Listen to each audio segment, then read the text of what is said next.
खंडणी प्रकरणातला आरोपी वाल्मिक कराडला आज केज कोर्टात हजर केलं जाणार आहे। वाल्मिक कराडच्या पोलीस कोठडीतला मुक्काम लांबणार की थांबणार आहे हे आज कराडला न्यायालयात हजर केल्यावरच समजेल। केज कोर्टात नेण्याआधी वाल्मिक कराडची बीड शहर पोलीस स्टेशनमध्ये वैद्यकीय तपासणी करण्यात आली आहे। कराडवर अद्याप संतोष देशमुख हत्या प्रकरणात आरोप ठेवण्यात आलेला नाहीये।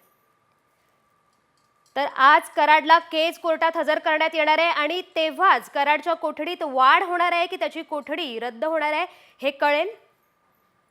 सीआयडी आज कराडला केज कोर्टात हजर करणार आहे।